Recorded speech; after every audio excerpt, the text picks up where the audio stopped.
Does anyone remember a time when the fantasy genre didn't have a whole lot of respect in the entertainment industry? It was practically unheard of for any prestigious awards to be given to this type of movie or TV show. Now look where we are. A fantasy series is one of the most popular shows on television.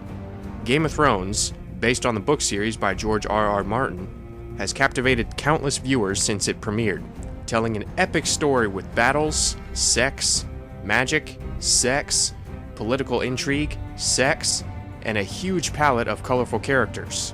Does the latest season of this medieval drama live up to these sizable expectations? Let's do this.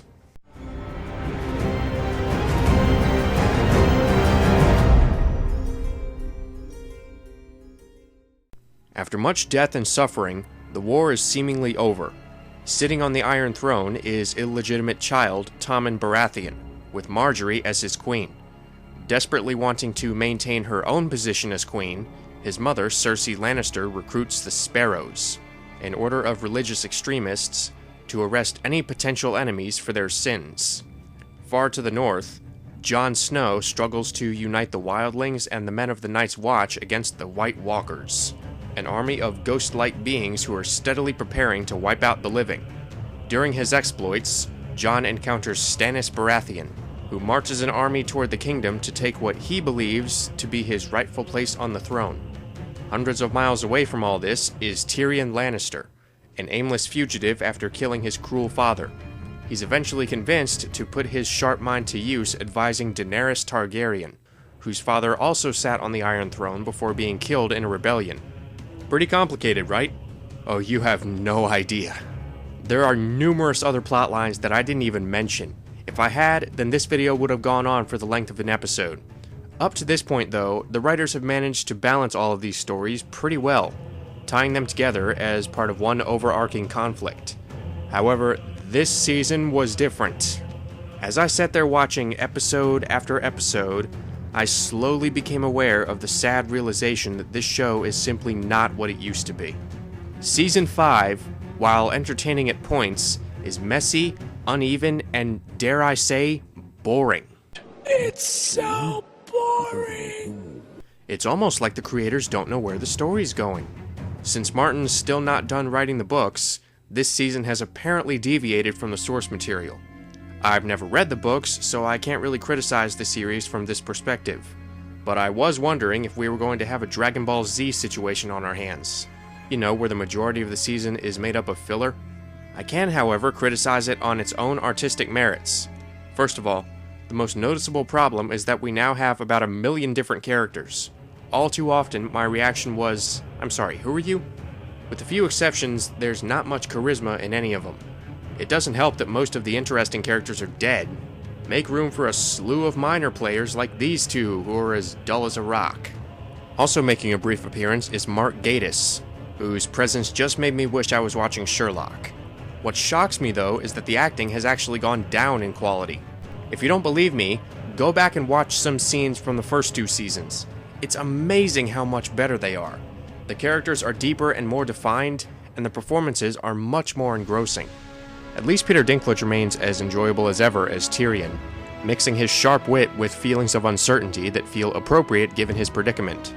Also, Nikolai Coster-Waldau and Jerome Flynn have amusing chemistry in their sarcastic exchanges as they infiltrate the Arabian Nights.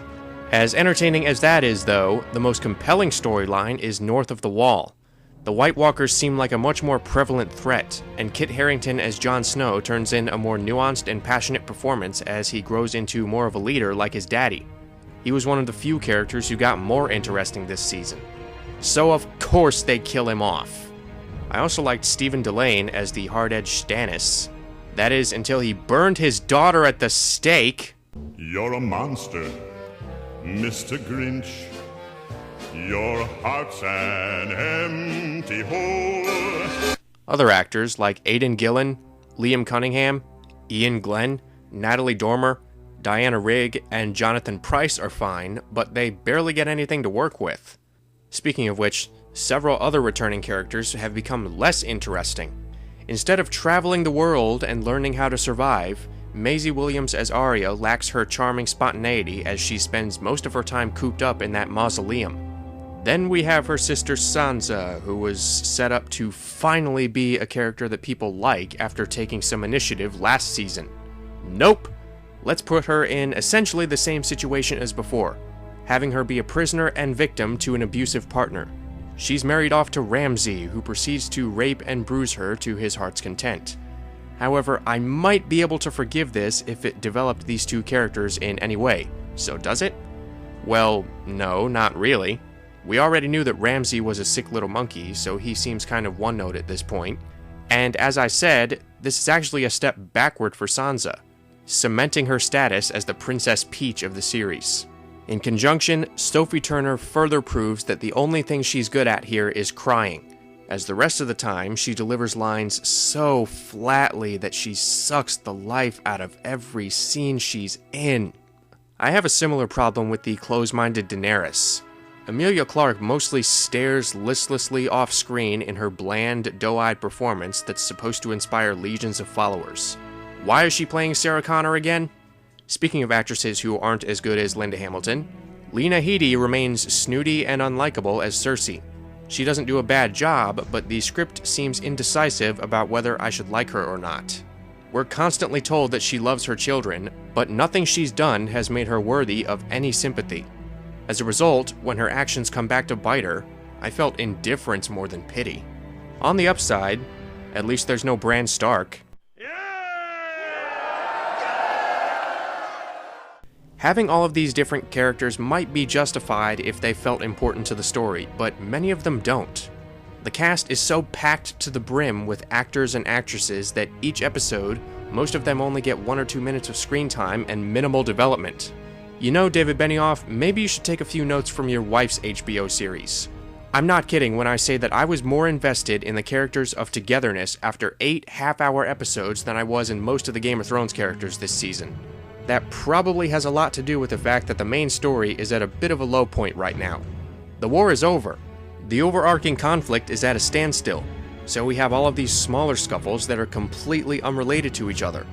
Many of these subplots, like the one with Ramsay and Sansa, seem to stem from the writers wanting conflict for the sake of conflict instead of letting it come about through organic, cohesive storytelling. Granted, the story did hit more of a stride later on as certain plot lines began to affect each other more and more, but that doesn't make up for the season as a whole feeling unfocused, uneven, and glacially paced. Most of the time, the narrative takes a back seat to misery on top of misery in a desperate attempt to hold viewers' attention through shock value. At least the series still boasts admirable production values, aside from the laughable green screen. The sets and locations are creative, eye-popping, and intricately detailed, seamlessly selling the medieval atmosphere. The fantastical creatures like the White Walkers are also very well realized. The CGI on the dragons is somewhat questionable, but hey, we can't expect them to measure up to Smaug. Additionally, Ramin Djawadi's musical score remains very thematic and impactful despite how basic it is at times. Also, the fight scenes, though filmed too closely at times, still carry the brutality and impact that makes them feel so real. So, on a technical and production level, the 5th season of Game of Thrones still shines. However, the hit-or-miss performances, multitude of unnecessary characters, and sloppy story ultimately make it a disappointing follow-up to the first 4 seasons. Thanks for watching, feel free to like, subscribe, and/or comment. Until next time.